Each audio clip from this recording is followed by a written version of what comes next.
नमस्कार दोस्तों, मेरा नाम एडवोकेट भूषण वर्धमाने है और मैंने भी 2016 में एक्सरबिया डेवलपर्स प्राइवेट लिमिटेड, जिनका वांगनी में प्रोजेक्ट चल रहा है, वहाँ पे निवेश किया था। मैंने वहाँ पे एक 1 BHK फ्लैट बुक किया था D4202 ये नंबर पे और सेल्स एग्रीमेंट एग्जीक्यूट किया था। उसके बाद में बिल्डर ने बोला था मुझे कि वो 32 दिनों के अंदर मुझे फ्लैट का पोजीशन दे देगा एग्रीमेंट एग्जीक्यूट होने के बाद।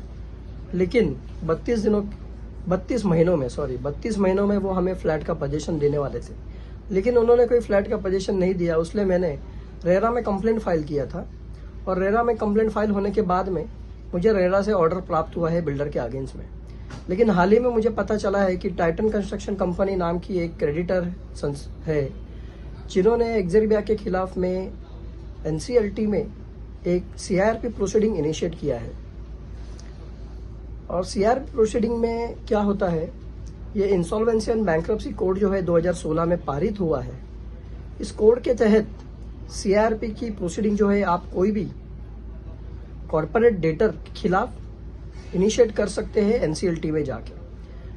अभी एक्सरबिया जो है उसके खिलाफ टाइटन कंस्ट्रक्शन कंपनी ने एक CIRP की प्रोसीडिंग इनिशिएट की है, जिसमें मैटर कुछ सेटल हुआ नहीं है और इंटर्म रिजोल्यूशन प्रोफेशनल जो है वो अपॉइंट हुआ है। अभी जो टाइटन कंस्ट्रक्शन कंपनी है, इन्होंने कुछ माल या कोई सर्विस दी होगी एक्सरबिया को, जिनका पैसा एक्सरबिया ने उनको नहीं दिया है, इसलिए उन्होंने ये CIRP का प्रोसीडिंग इनिशिएट किया है। अभी जैसे कि हम फ्लैट बायर्स है, हमने भी एक्सरबिया को पैसा दिया है बैंक के थ्रू लोन करके हमारे नाम पे, और हमारे हाथ में आज फ्लैट नहीं है और हम EMI भर रहे हैं।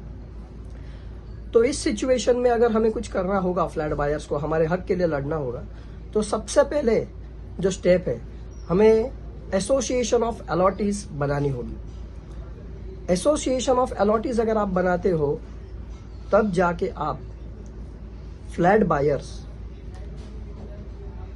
बिल्डर के खिलाफ अपनी जो मांग है वो NCLT का जो फोरम है वहाँ पे, डेप्ट रिकवरी ट्रिब्यूनल जिसे हम DRT कहते हैं वहाँ पे, कंज्यूमर फोरम जिसे हम कहते हैं वहाँ पे, या बॉम्बे हाई कोर्ट या सुप्रीम कोर्ट या कोई भी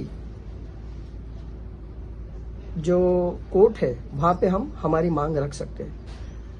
NCLT में हम इंडिविजुअल फ्लैट बायर नहीं जा सकते हैं, क्योंकि NCLT का जो प्रोविजन है वो कहता है कि लायबिलिटी जो होनी चाहिए कॉर्पोरेट डेटर के खिलाफ में है वो 1 करोड़ के ऊपर होनी चाहिए। अगर हम देखेंगे इंडिविजुअल यानी कि जो एक एक फ्लैट बायर है, उनकी जो लायबिलिटी है वो एक तो 6 लाख, 10 लाख या 12 लाख होगी, उससे ज़्यादा नहीं होगी। लेकिन अगर हमने एसोसिएशन ऑफ अलॉटीज बना ली तो हम हमारे राइट्स को रिप्रेजेंट कर सकते हैं कोई भी फोरम के सामने। जैसे कि अभी जो टाइटन कंस्ट्रक्शन कंपनी ने जो एप्लीकेशन मूव किया है NCLT में, उस पेटिशन में हम एज अ इंटरविनर हस्ताक्षर कर सकते हैं और जो इंटरिम रिजोल्यूशन प्रोफेशनल है उसको कॉन्फिडेंस में लेके हम हमारी इलेक्शन में जो भी रिजोल्यूशन पास होगा वो हम वहाँ पे रख सकते हैं। तो सबसे पहला मैं एज ए एडवोकेट आपको बताना चाहूँगा, आपने पेपर वर्क किया है, बहुत अच्छी बात है। जो NGO काम कर रही है पेपर वर्क का, उन्होंने बहुत अच्छा काम किया है, लेकिन पेपर वर्क सिर्फ करके कुछ होगा नहीं। अगर आपको कुछ करना है तो आपको एसोसिएशन ऑफ अलॉटीज बनाना बहुत ज़रूरी है, क्योंकि IBC लॉ जो कहता है उसके अंदर जो लिखा हुआ है उसमें ऐसा लिखा है, और जो रेरा एक्ट है, रियल इस्टेट रेगुलेटरी अथॉरिटी, उसमें भी ऐसा लिखा है कि फ्लैट बायर जो है वो अपने अधिकार के लिए फाइट कब कर सकते हैं, अगर उन्होंने एसोसिएशन ऑफ अलॉटीज अगर बनाई है।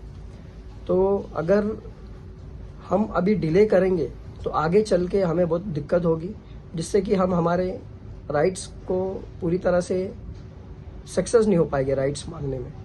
तो मैं आपसे विनती करता हूँ, जितने भी फ्लैट बायर्स हैं और जो जेन्युइन फ्लैट बायर्स हैं, जिनका सच में पैसा फंसा हुआ है, वो लोग एसोसिएशन ऑफ अलॉटीज बना करके अपने राइट्स को कोर्ट के सामने रख सकते हैं। और जैसे कि EMI का मुद्दा हो गया, टाइम पे पोजीशन ना मिलने का मुद्दा हो गया, ये EMI को भी हम स्टॉप करा सकते हैं, जिसमें हम बैंक को पार्टी बना सकते हैं। लेकिन हमें सबसे पहले एसोसिएशन ऑफ अलॉटी बनाना होगा। अगर आप सबको एसोसिएशन ऑफ अलॉटी बनानी है तो आप मेरे नंबर पे कॉल कर सकते हो। और जो हमारे भाई है मिस्टर कुमार, उनको भी कांटेक्ट कर सकते हो। हमें पहले एक मीटिंग लेनी होगी, वो मीटिंग के तहत हम एसोसिएशन ऑफ अलॉटीज बना सकते हैं। ये लीगल तरीका है बिल्डर से अपनी राय को रखना कोर्ट के सामने, ताकि हम हमारे अधिकार को जो है वो पूरी तरह से प्राप्त कर सके। तो ये लीगल तरीका है।